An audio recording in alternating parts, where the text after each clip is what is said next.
Have you ever felt like you're living someone else's life, checking boxes that aren't even yours? In this video, we're diving deep into the trap of comparison and how it's quietly stealing your potential.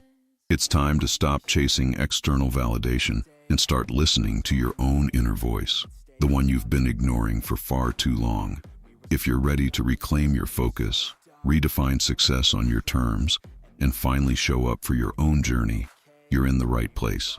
Make sure to like this video, subscribe to the channel, and hit the bell icon so you don't miss any content that helps you grow, reflect, and evolve. Let's get into it. When was the last time you faced your reflection without filters, without the lens of envy, without the urge to compare? I'm not talking about glancing in a mirror or taking a selfie. I'm talking about a moment of raw, unedited self-confrontation. Just you, seeing yourself as you truly are, not as the world expects you to be. It's tougher than most people are willing to admit. Because the truth is, we've become fluent in distraction, masters at losing ourselves in the noise of other people's lives. We look everywhere but within, hoping the next scroll, the next post, the next like will tell us who we are. But that identity, it's never found out there. We exist in a system engineered to feed off our insecurities, a culture built on the economy of self-doubt. As long as you're uncertain, you're consuming. As long as you're comparing, you're buying. Think about it. The less rooted you are in your own identity, the more easily you're swayed by whatever the world throws at you. And that world? It keeps changing the rules. What was celebrated yesterday is outdated today. What made you enough last week suddenly isn't this week. It's like building your self-worth on a foundation of fog. No matter how hard you try to stand tall, the ground keeps disappearing beneath you. Here's the uncomfortable reality. So long as your gaze is locked on someone else's progress, your own direction will always be blurry. You can't walk forward with purpose if you're constantly glancing sideways. It's like trying to drive while staring out the passenger window. The road ahead becomes a mystery, your path a guess. A lesson without pain is meaningless, said Edward Elric in Full Metal Alchemist, Brotherhood. And one of the hardest lessons is realizing how much time we waste living through other people's stories instead of writing our own. We borrow dreams, chase illusions, and forget that we were never meant to be carbon copies. I've lived this. I've been trapped in that loop, watching, admiring, resenting, all at once. I remember scrolling through highlight reels of people I didn't even know, feeling this weird cocktail of motivation and defeat. It's the illusion of connection, but it breeds distance from yourself, from your purpose, from your truth. One day, I was going through a lazy workout at the gym, not really pushing myself, when I heard a trainer say, "The guy always watching others lift never lifts himself." It slapped me awake. That moment wasn't about muscle, it was about mindset, because what you focus on grows. And if you're always focused on everyone else's grind, you'll never hear the sound of your own engine roaring to life. I spent so long watching other people chase their dreams that I forgot to chase mine. It's wild how easy it is to become a spectator in your own life. I was so busy applauding others, analyzing their moves, studying their timelines, that I didn't realize I wasn't moving. I wasn't living. I was observing. And here's the truth no one tells you. Your attention is your most sacred resource.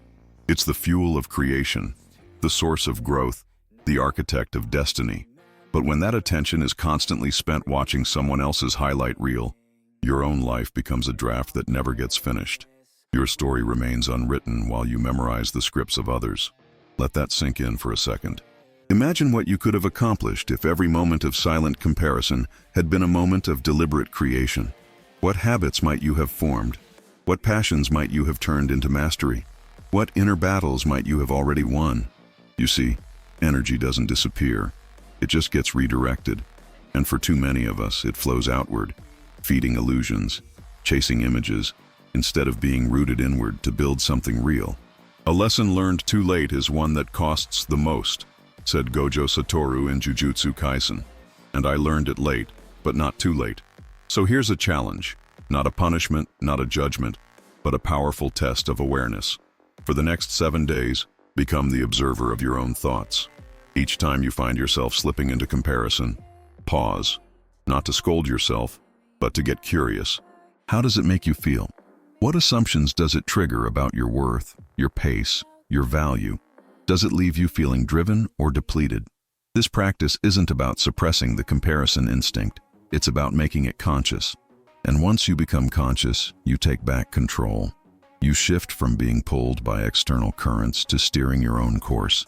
Now ask yourself one honest question. Is this thought feeding my growth? That's the litmus test. Because comparison isn't inherently harmful. In its highest form, it can be fuel. It can illuminate your desires. It can model what's possible. It can sharpen your vision. But the moment it becomes paralysis instead of inspiration, it turns toxic.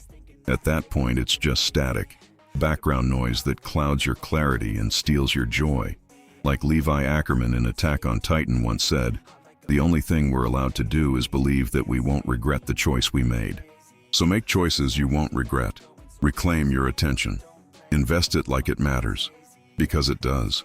But that transformation only begins when you stop chasing approval from the outside world and start listening to the compass that's been inside you all along. You see, direction isn't something you find on a screen or in someone else's story.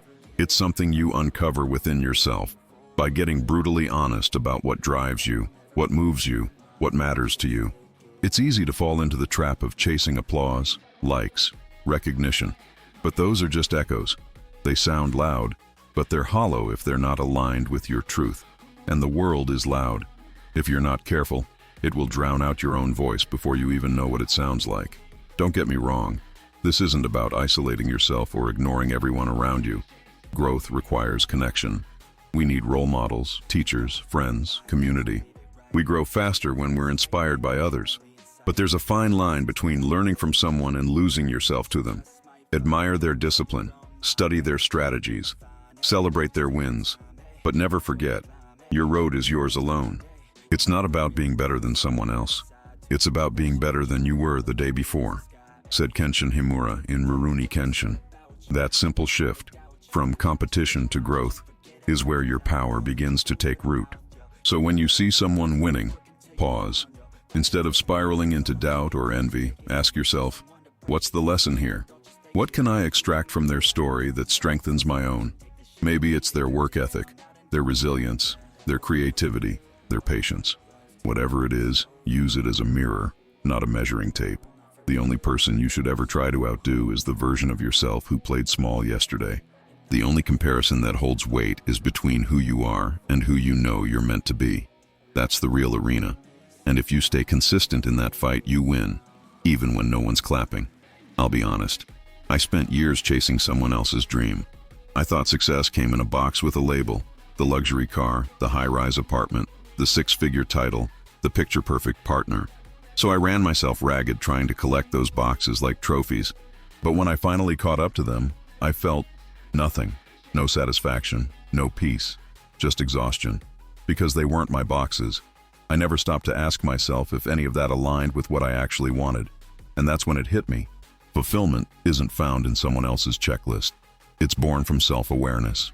When you stop outsourcing your worth and start tuning into your core, you begin to rebuild from the inside out. And the voice you rediscover there, that's the one that's been waiting for you all along.